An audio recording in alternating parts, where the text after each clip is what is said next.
From the moment Daniel heard the soft knock on his apartment door, something inside him tightened, a mix of hope and fear he hadn't felt in years. The evening sun was falling through the blinds, casting long shadows across the hallway, and for a second he just stood there, listening to his own heartbeat thudding in his ears.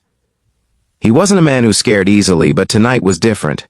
Tonight, a single dad who had almost forgotten how to love was about to open the door to a blind date arranged by his overly cheerful sister. He took a slow breath, turned the knob, and when the door cracked open, everything around him stilled. The woman on the other side looked up at him with wide, uncertain eyes, and the moment she whispered his name, Daniel felt his world flip in ways he hadn't prepared for.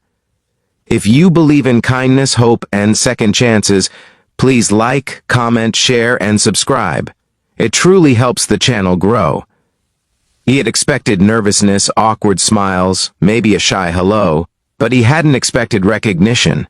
Not the kind that comes from familiar faces, but the kind that comes from two souls who somehow remember each other, even if their minds don't.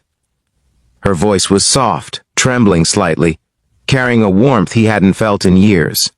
She whispered, "Daniel?" as if she wasn't sure she was allowed to hope.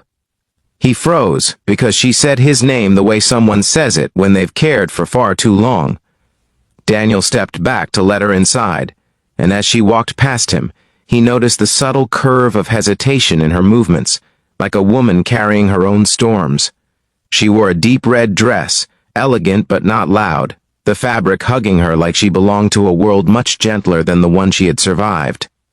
Her perfume was light, comforting, but beneath its sweetness Daniel sensed a quiet sadness, something that instantly made him want to protect her even though they were strangers.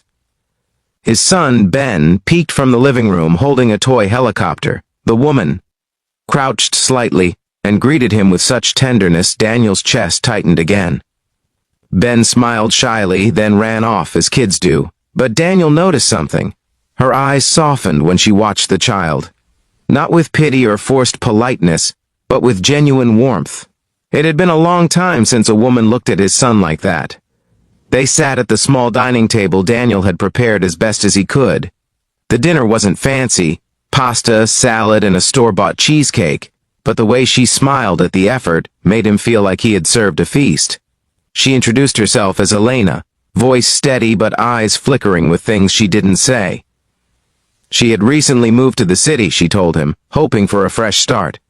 She spoke about her job at a community center, her love for reading, and her habit of laughing at her own mistakes. But between her words Daniel sensed a hidden hurt, like she was holding her breath through parts of her life she hadn't healed from yet. Daniel wasn't perfect either. He shared pieces of his story, the struggles of raising Ben alone after his wife left, the loneliness that crept into his home after bedtime, the silent battles he fought every day to be enough for his son. Elena listened with a focus that felt almost unreal, nodding gently, her eyes glistening as though she understood completely. Hours passed without either of them noticing. What was meant to be a simple blind date slowly felt like two broken halves discovering a shape that fit. But the real twist came later, when Elena's voice quivered, and she finally revealed the weight she had been carrying. She told him that she had walked away from a long, draining relationship, one filled with emotional manipulation that had slowly stolen her light. She had come to the city seeking safety, not romance. She wasn't ready for anything serious, she admitted, and she feared she would disappoint him. Her words trembled on the edge of tears, as she confessed. She still struggled with trust, with believing she deserved happiness again. Daniel listened silently, feeling something deep shift inside him.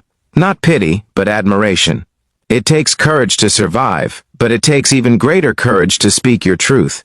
He looked at her, really looked, and realized this wasn't just a blind date arranged by chance.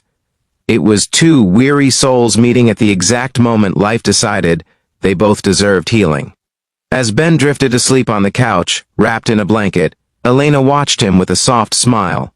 Daniel noticed that her hands had stopped shaking. She seemed more at ease in his presence, as if being around kindness was something her heart had been starving for.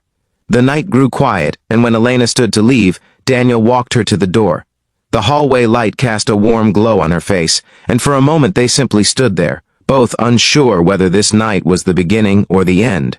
Then, before stepping out, she leaned closer, just a little, and whispered again. Not his name this time, but something far more disarming. I feel safe here. The words hit Daniel harder than any confession ever could. Safe, a simple word, yet heavy with meaning for someone who had been hurt. He felt something inside him shift, like a locked door opening after years of silence. He wanted to tell her she didn't have to run anymore, that she wasn't alone now, but he also knew healing wasn't rushed. So he simply nodded, offering the gentlest smile he could, letting his silence speak the promise he wasn't ready to verbalize. And when she finally walked away, Daniel didn't feel the emptiness he usually felt when the door closed. Instead, for the first time in years, he felt anticipation, hope that tomorrow might bring something softer, something possible. If this story touched your heart, please like, comment, share, and subscribe. Your support helps us bring more inspiring stories to life. Before you leave, tell us in the comments, do you believe some strangers are meant to enter our lives at exactly the right moment?